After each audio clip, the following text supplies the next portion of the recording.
What's up, guys? Super late video this week. The game starts in less than 10 minutes, but I thought I'd go ahead and churn out some pregame because coming off the bye week, we did get some new information. We're now a little more informed about what this team is going to look like going forward.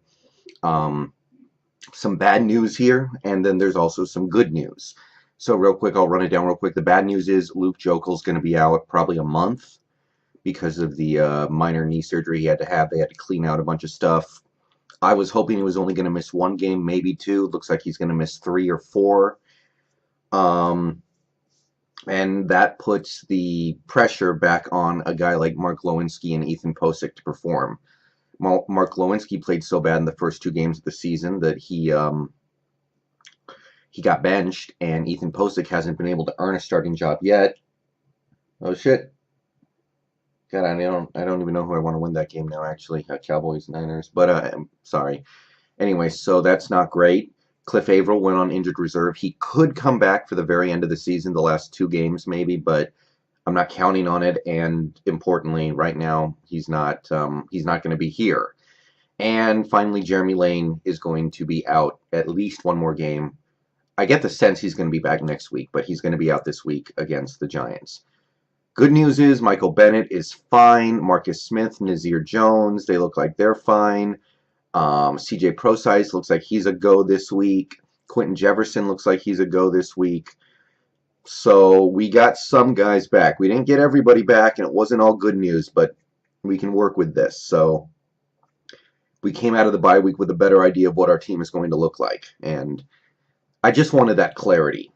Now, as for this game, because that has more to do with the long term of this team, but let's take a look at this team because I got to tell you right now, this game that comes up in about 10 minutes here, just thinking about it is already starting to get on my nerves. And if you're a Seahawks fan and you're really thinking about this game, yeah, this is like preemptively.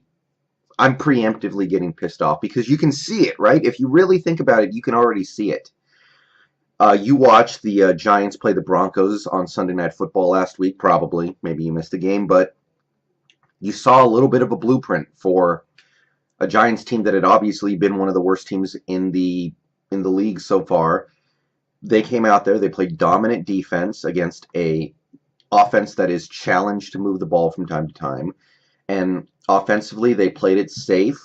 They went for short, dinky little passes, and they ran the ball effectively.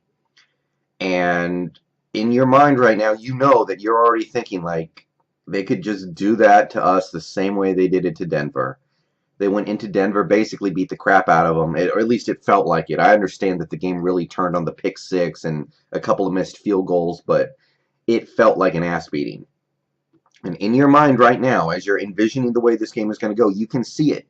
You can see the offense never really getting on track against a good Giants defense. You could see the Giants grinding the ball on the ground 3 yards, 4 yards, 5 yards at a time. And you could just see this game being some kind of low-scoring affair where it comes down to the last couple minutes. And just thinking about that is probably already pissing you off. But that being said, I can say all that. There's no excuse for this team today. There's no justification for not coming out of New York this weekend without a win.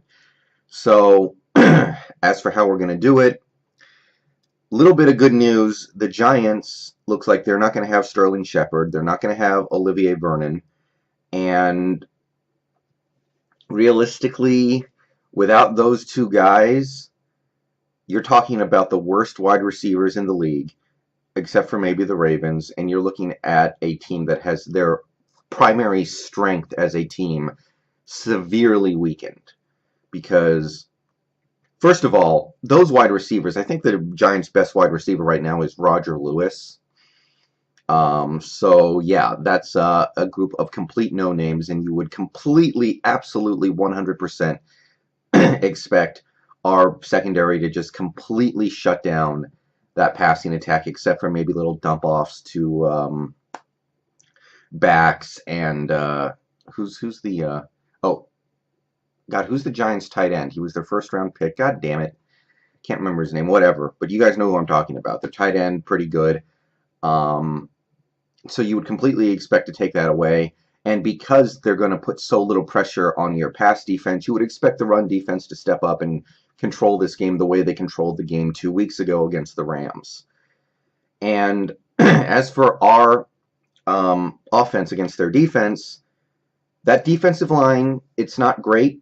I mean, they still have JPP, who's really not having that great of a season, and they have Damon Harrison, who is having a great season, Snacks up front, and we just lost our best guard. So now we're going to be trying to stop him with maybe a little bit of Mark Lewinsky, a little bit of Justin Britt. It's not ideal, but not having to worry about Olivier Vernon coming off the edge is huge because we still have Reese Odiombo out there. So we should be able to find a way to get the job done despite despite not having Jokel, because the Giants are missing their best pass rusher. Basically, what we need this week is the offense to start out at least somewhat strong. Oh, shit. Dolphins gonna win. Dolphins gonna win. Wow. Thought that game was over. Anyway, basically what we need this week is the offense to do something in the first half. Even if it's just, 10 points, then it's 10 points. Because against this Giants offense, this defense should get the opportunity to stat pad. This defense is ready to score some serious sacks, some picks, some destruction at this offense that really just doesn't have anything going for it right now. But if we don't put up some points kind of early in this game, they're just going to run the ball all day because they know they're not going to have an effective passing attack. So you're not going to have the opportunity to get the turnovers and the sacks and the big plays on defense. But I'm telling you, if we can just put up a few points in the first 20, 25 minutes of this game, if we can get off to a decent start, this defense is ready to eat. So let's go out there, do it. Let's get it done. Let's not have this game come down to the last couple minutes. I cannot take that. Okay, I'm going to be embarrassed for a couple months if we actually lose to the Giants. I don't care what they did last week. I know what they did last week made you think, oh my God, they could do this to us. And I recognize that, but at the same time, I don't give a shit. Let's go out there and do it.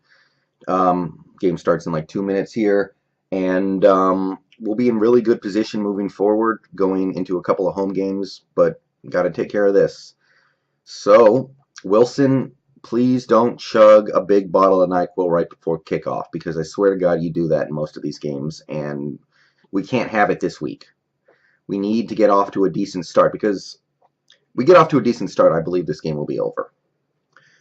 All right, see you guys tonight probably.